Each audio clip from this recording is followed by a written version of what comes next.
just warming up, Doug. You're just warming up. I know. I have to come down here. Yeah, I know. 4 hours of sleep.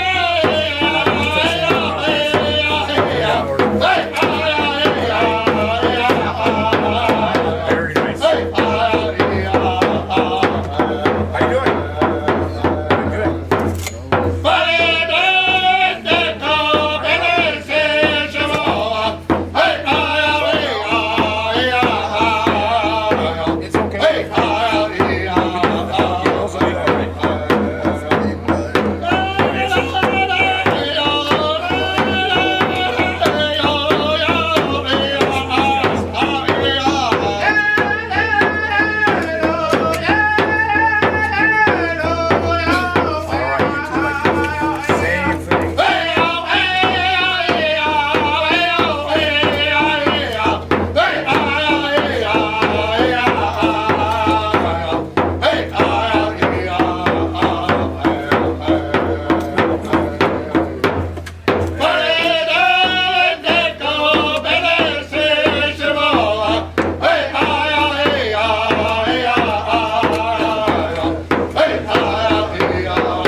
Aho, bonjour, Baystock. Hello, welcome home. Yes, welcome home, everybody. Happy Baystock.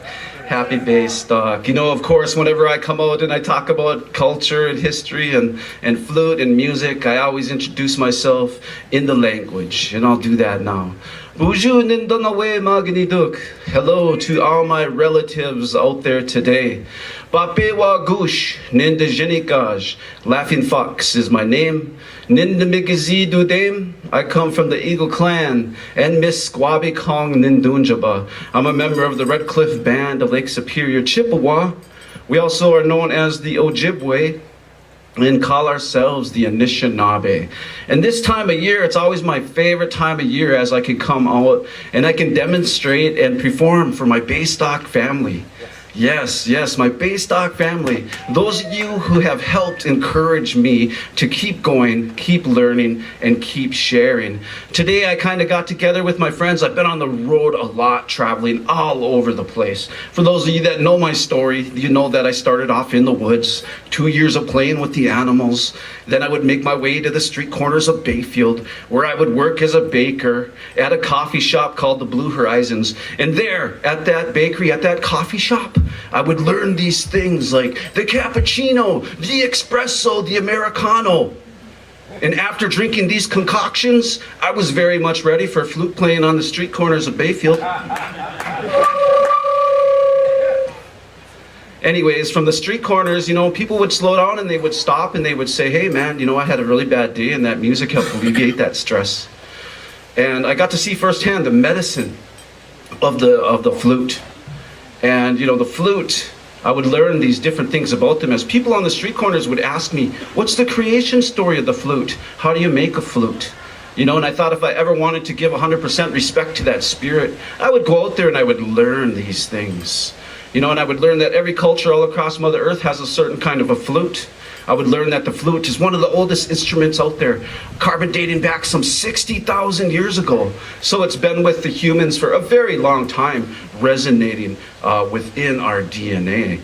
Yes. So for today's show, I'm going to be sharing a little bit of our songs and stories. And I also, us Ojibwe, Anishinaabe, whenever we do anything, we usually have the drum present, and that drum always represents, you know, the heartbeat of Mother Earth. And it's really the very first song we learn while we're in our mother's wombs is that heartbeat. So for today's show, we're going to have that drum present, and we're always going to be hearing that soft heartbeat, that medicine of Mother Earth. Because really here we're gathered, much like that of our ancestors, to tell our stories, to talk about our culture, our histories, and to pay homage to those people who have come before us, who have sat much like we're sitting now, in the spirit of sharing, caring, building an environment of compassion and empathy, and listening to one another. Yes. So before I get going too far into my coffee, yes, I'm going to invite up a couple of my drum brothers, and they're going to have this beautiful, beautiful welcoming song to kind of get us going and wake us up a little bit and welcome us home. I'd like to invite out my drum brothers here, Frank Morris and Mukwa Noden from the Red Cliff Band, Lake Superior, Chippewa. Let's give a round of applause for them. I drummed with these guys pretty much my whole life, so I'll let them and their voices speak for themselves. Chimigwich, everybody out there, I'm so glad to be here again, and it's so nice to be home.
Oh, Chimi Gwitch, guys. That means thank you in the Ojibwe language. That song, Kiki Anoki, it was all about working on Lake Superior. Kiki Anoki, it's about setting those nets off into Lake Superior and working Lake Superior and hauling in her bounty. That's all that song was about. Welcoming the fish into our nets, yes. For we the Ojibwe, of course, we have creation stories for everything out there. Creation stories on why the raccoon wears a mask. Creation stories on how the Apostle Islands were made. And even creation stories on why the Unimush, why the dog, why they smell each other's butts. Yeah, we even have creation stories like that out there. I have many different flutes here. Each has its own story with it. Each has its own spirit with it. And each has its own song with it. And whenever I acquire a new flute, I go out and I listen. I sit out in the woods, much like we're doing now. Sometimes I'll look for the shaft of sunlight to sit in. Sometimes I'll look for the quaking aspen to sing me a song. And I'll use these things in my environment, and that'll help me with my compositions. This flute here that I'm going to play, and many of these flutes that I play today are going to be from this local Native American flute maker name of Clarence Pratt. And he made a few of these flutes for me. And there's a couple stories that I have that I can share about these flutes and how they made their way to me. This one in particular, which is obviously the biggest of my flutes in my collection. And when he had first gifted me this flute, you can see there's this plastic thing on the end of it. He didn't have that on the end of it, and his flute wasn't making a whole lot of sense. So he would gift it to me and he would ask me if I could fix that and rectify that. So I grabbed it, you know, I said, well, show me what you're doing. And he grabbed it and he started blowing on it like this. And while he was doing that, I kind of looked at him and I said, hey man, what are you doing to that flute? It looks like you're trying to give it a hickey. He's sitting on there like that, you know. So I would get it and I would mess with it. And I learned how to make it work. And there was one of these things in my car at the time, and this little plastic thing, believe it or not, helps me, well, it used to help me start my car. I would have to blow in it to start my vehicle every time I started it, and 5 minutes after every time I started it, and 20 minutes after that. And I even drove to California like that. But Donnie, you know, he made these flutes, and he left behind these beautiful, beautiful instruments with these beautiful, beautiful voices. You know, we come together like family today, and like family, we need that healing. So a lot of the focus today is on that healing. This is a song from Donnie's flute that's going to echo from here to forever.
Oh, Chimigwich, guys. Once again, beautiful song. Medicine in these words, in these songs are healing, and we want to keep this medicine train going. So now I'd like to invite my niece, Ella Goodwin, to come down.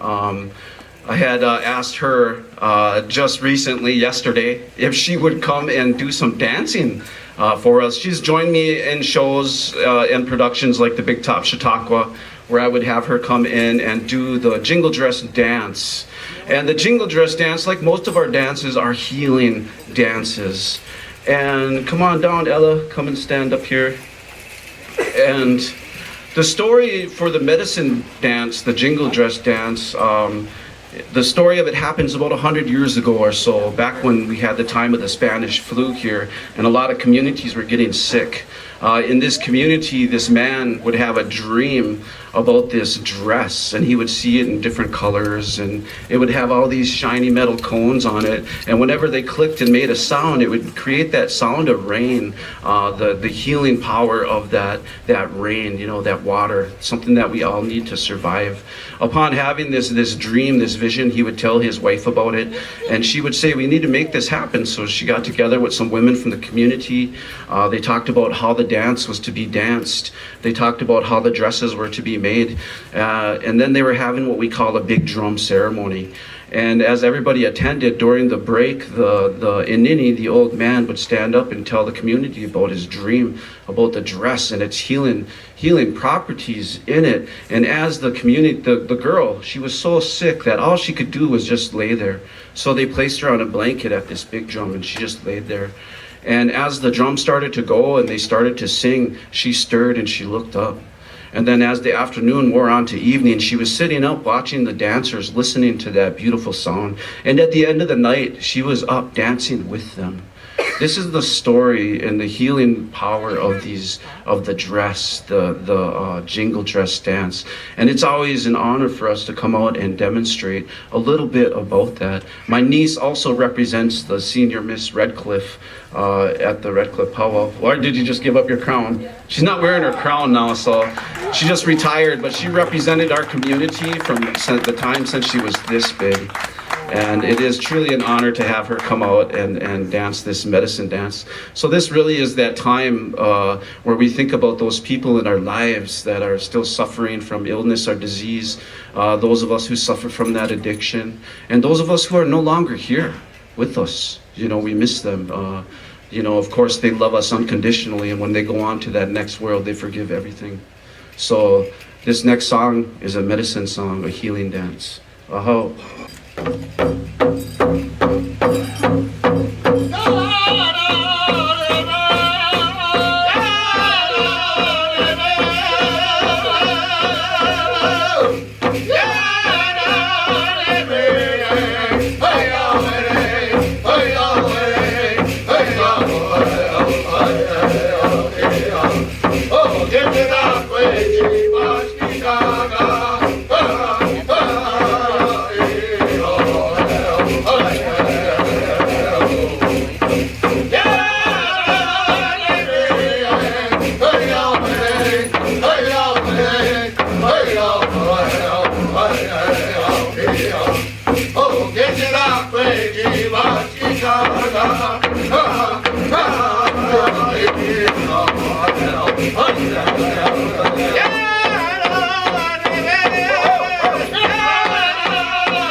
Chimi Glitch, Ella, thank you for that blessing. And what a good song, what a good song. Ogichida Kwe is what they were singing, which means warrior. Now, Ogichida, meaning warrior, but it's literally translated the O.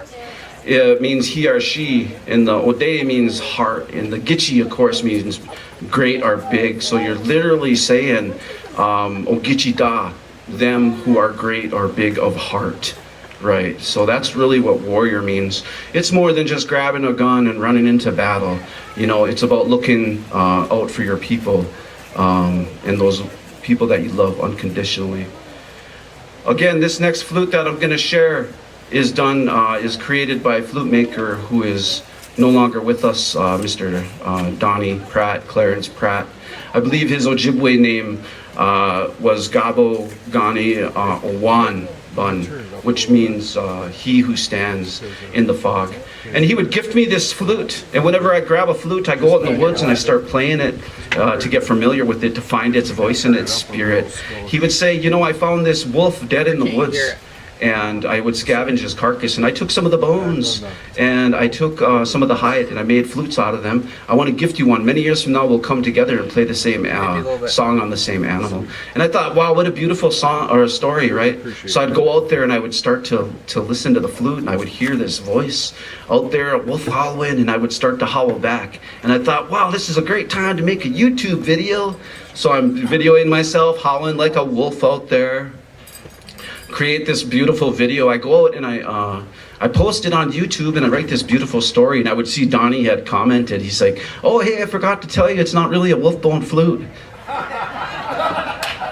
And I was like, what? You know, so, you know, I would see him like a week or two later, and I would say, hey, man, you know, you told me that was a wolf bone flute. Is that not the case? You know, I even called the song the Wolfbone Echo. I'm not changing all that. He's like, yeah, I'm sorry, dude. Like, I gave you the wrong flute. He's like, that flute there, that's a cougar bone flute. And I was like, oh, man. I was like, that makes a lot of sense. And he said, well, how's that? And I said, well, whenever I play that flute on a full moon, all the cougars come out.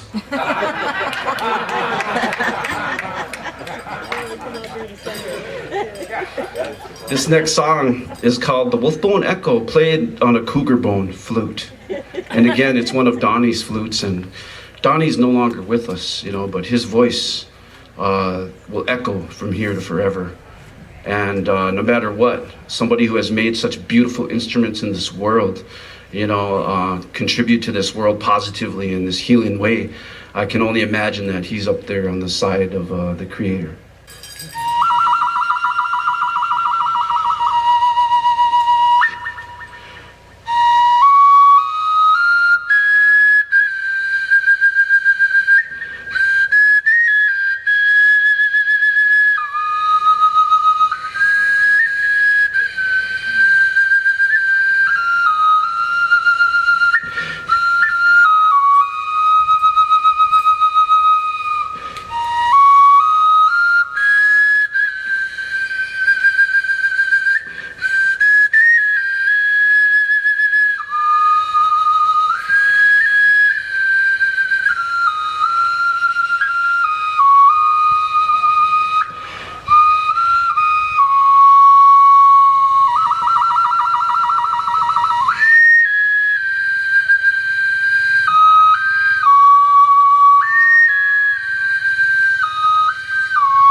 Oh, Chimigwich, Chimigwich. Yes, yes. Nice. Excellent song, guys. Excellent song. Yeah. Oh, yes. Ella, if you want to come back down, make your way back down here, we have another little treat for you guys. Ella and I have been experimenting and doing this musical conversation with the flute, a little musical hacky sack going on. And we did some demonstrations up at the Big Top Chautauqua, so we'd like to play some flute duet for you at this time, yes.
Yes, Chimigwich Ella, a living example of the culture being passed on from generation to generation to generation again.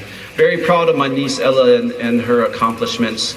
You know, my grandmother, she would always say, you know, our stories, our culture, our ways, they go back so many generations that we don't even know how far back they go. I just know my grandmother, she would always start her stories with, a long time ago, back when the world was forever cold. She's talking about that time of the Ice Age. Yes. This is another one of Donnie's flutes, Clarence Pratt. And he would gift this one to me during a time when I was opening a show for Bill Miller. And Bill Miller, you know, he wrote a song that ended up on Pocahontas, the cartoon, the big Disney production. And when I talked to him, you know, he was like, man, I had to fight Disney. And I was like, what? They're such a wholesome, caring family group, right? He's like, oh no, they're far from it. He was like, they only paid me $500 for that song. And he's like, and I won a Grammy for it. And I was like, dang, Bill, what'd you do? And he's like, oh, I went to town with him, with a lawyer, and he's got all the rights now and stuff like that. But yeah, very interesting story. But he would gift me this flute, and he would say, well, bring this flute with you and use it when you can. And inlined in this grain in here is like a spirit, like an old spirit. And I call it the old voice when I play this song. And again, you know, like I said, you know, we all lose people here, and these songs, these flutes, there's healing medicines involved with them. So keep those people that you love, you know, close to your heart.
Chimigwich, everybody. Thank you.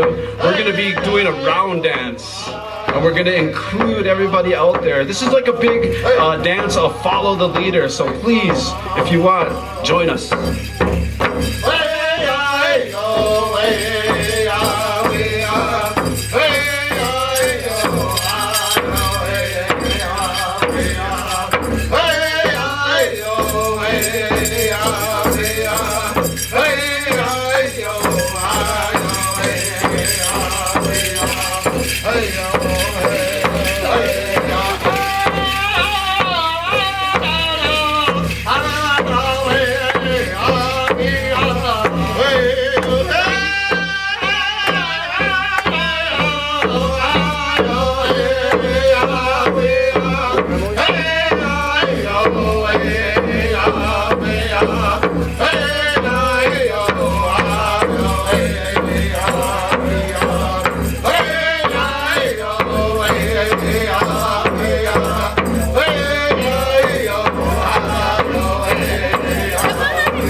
Oh, Chimigwich, Chimigwich. Thank you guys for the good song and the impromptu dance there.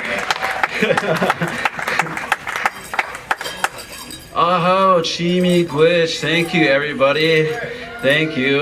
Yes, yes. How fun. How fun. Like I said, it's always an honor for us to come out here and share a little bit of our culture, talk a little bit about our music, and such. This next song, I forgot my drones at home for some reason, and usually when I play flute with my niece Ella, I have a different flute, so it was kind of threw her through the loop there a little bit. But this next song that I'm going to share with you, I acquired this flute along my journey when I would meet up with my daughter in Deaki. That's her name. We didn't give her an English name like mine is Michael. We actually gave her an Ojibwe name, which is Indeaki, which means my heart of the earth. And just like that song, the last song I played, I told my daughter that this is the same key flute. And many years from now, we'll come together, we'll play on the same flute. You know, I told her that same story. Right now, she's going to college in New York. And I started playing when she was born. So she's 22 this year. So I've been playing 22 years now on the flute. Started right here in the woods. If you're just joining us, I was just bringing us all up to speed on. Spent 2 years in the woods learning how to play, and I would come to the street corners where I would start to share. And the good people on those street corners would encourage me to keep sharing, to keep learning, to keep growing. I would also see the positive effect that the flute had on the people. And after I had left those street corners, I went to bus stops and started playing People started slowing down and listening.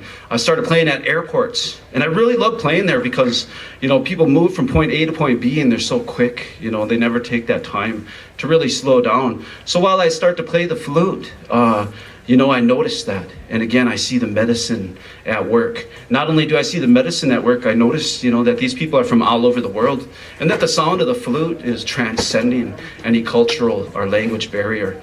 The flute being some 60,000 years old and resonating within our human DNA for a very long time, and still resonating with us today.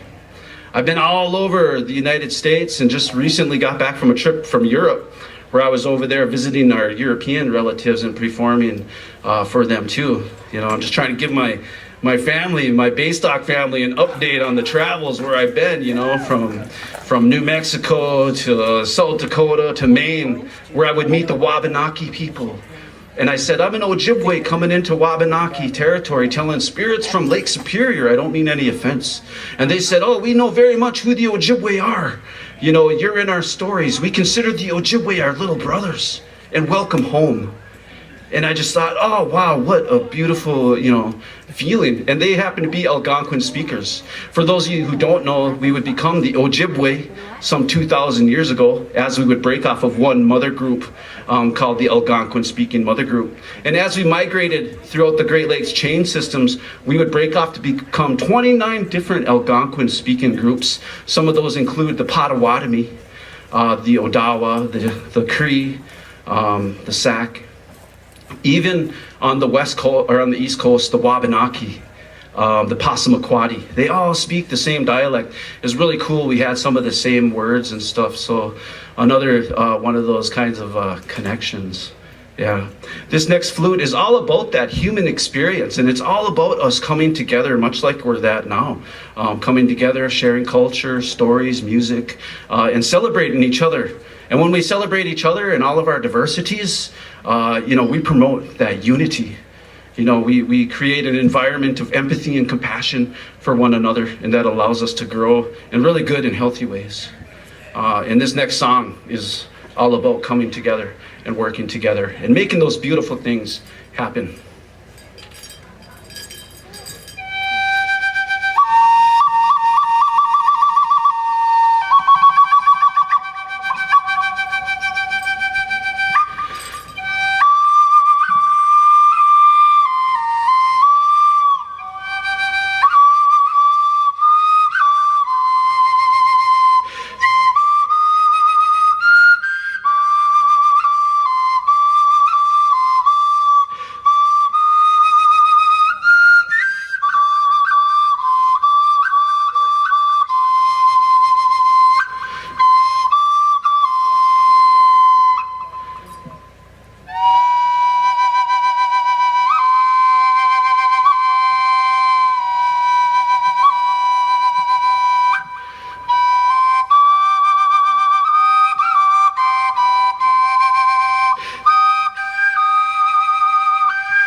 Oh, Chimigwich, everybody. Chimigwich. Thank you for coming out and joining us today and sharing with us this one beautiful human moment in this one experience.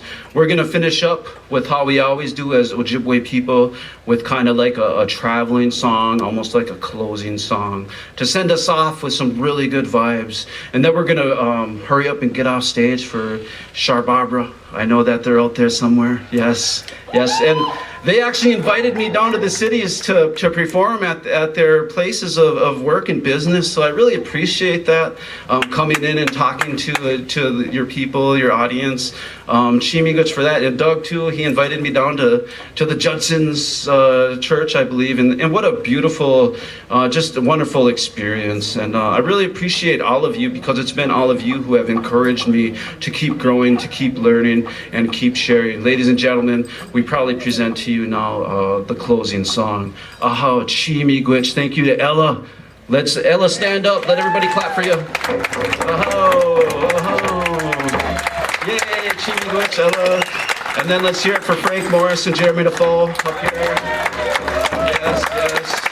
Chimiguch. And of course, let's hear it for all the Baystock and all the people who helped make this happen. You especially. Yeah. Chimiguch, thank you again, once again, for sharing this wonderful, beautiful experience. And Michael! Yay!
Chimiguch, everybody, once again, thank you very much. We really appreciate it.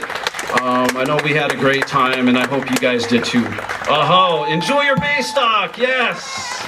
Happy Baystock!